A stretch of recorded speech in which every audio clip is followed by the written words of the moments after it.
बिहार में अचानक से लोगों के बैंक खाते में कहीं से पैसा आने की खबरें चर्चा का विषय बनी हुई हैं। पहले खागड़िया में एक व्यक्ति रंजीत दास के खाते में 4.5 लाख रुपए क्रेडिट होने का मामला सामने आया, जिस पर रंजीत ने कहा कि प्रधानमंत्री नरेंद्र मोदी ने उनके खाते में ये रुपए भेजे हैं और उसने वो पैसे चुपचाप निकाल लिए। बाद में पता चला कि ये पैसे बैंक की गलती की वजह से उसके खाते में जमा हो गए थे।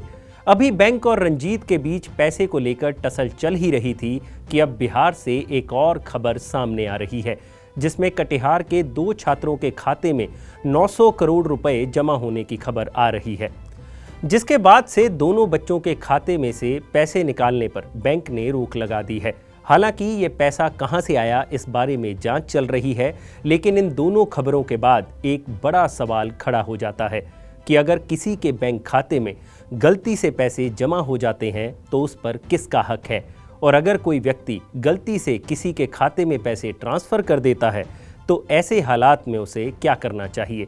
नमस्कार, मेरा नाम है भूपेंद्र सोनी और आज अनकट पर चर्चा होगी इन्हीं 2 सवालों की।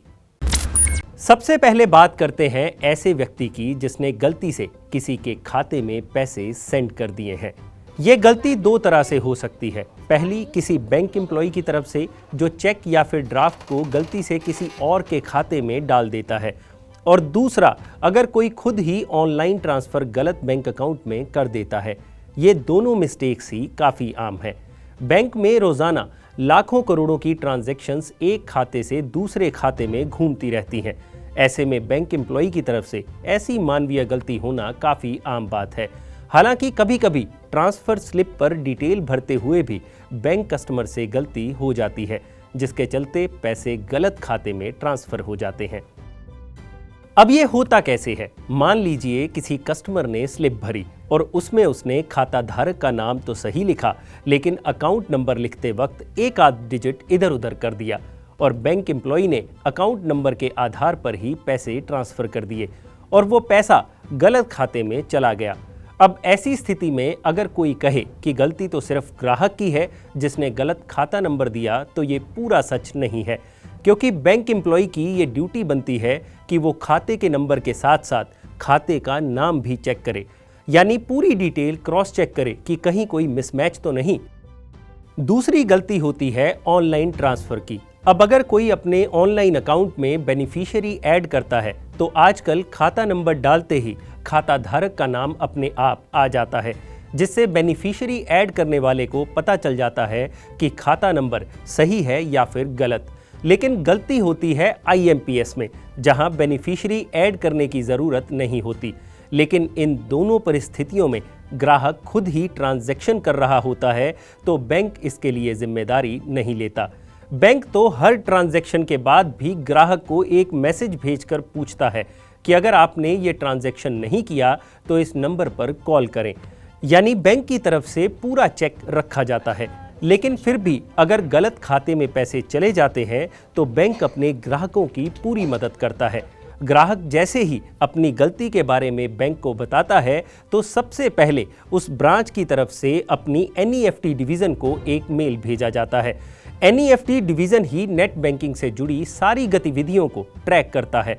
अब ये NEFT डिवीज़न दूसरे बैंक के NEFT डिपार्टमेंट को पूरे मामले की मेल करता है और फिर वहां से मामला उस ब्रांच में पहुंचता है जहां के ग्राहक के खाते में पैसा गलती से पहुंच गया।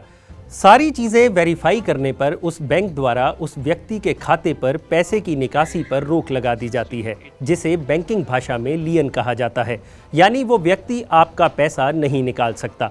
और अगर उसने पैसा निकाल भी लिया है तो वो जैसे ही भविष्य में अपने खाते में पैसा डालेगा तो उसके खाते से आपकी रकम काट कर आपको दे दी जाएगी। इस प्रक्रिया में 7 दिन से लेकर 2 महीने तक का समय लग सकता है। लेकिन एक बात याद रखिए कि इस पूरी प्रक्रिया में बैंक सिर्फ आपकी मदद कर सकता है, लेकिन ऐसा कोई नियम नहीं है कि बैंक को आपको पैसा वापस करना ही है, क्योंकि RBI के नियमों के मुताबिक पैसा ट्रांसफ़र करते वक्त जिम्मेदारी बनती है तो सिर्फ रेमिटर की, यानी पैसा भेजने वाले की, जिसे पूरी डिटेल सही देनी होती है। लेकिन कभी कभी ऐसी परिस्थिति भी बन जाती है जिसमें व्यक्ति जिसके खाते में गलती से पैसा जमा हुआ है वो पैसा वापस लौटाने से मना कर देता है। तो ऐसी स्थिति में पैसे पर किसका हक होगा, इस बारे में भी जान लेते हैं। ऐसी स्थिति में बैंक उस ग्राहक पर कानूनी कार्रवाई का दबाव बना सकता है, लेकिन अगर ये केस कोर्ट में जाता है तो फिर ग्राहक को ही वकील करना होगा और ये प्रूव करना होगा कि गलती से उसने पैसा उस व्यक्ति के खाते में जमा कराया है। उस व्यक्ति पर चोरी या फिर गलती से खोई संपत्ति की चोरी के तहत केस दर्ज किया जा सकता है। ऐसी स्थिति में आपको पैसे मिलने में थोड़ा और वक्त लग सकता है और वकील की फीस का खर्च अलग होगा। जाते जाते एक बात और, अगर आपने किसी के खाते में गलती से पैसे डाल भी दिए हैं तो बैंक को इत्तला करने की कोई टाइम लिमिट नहीं है।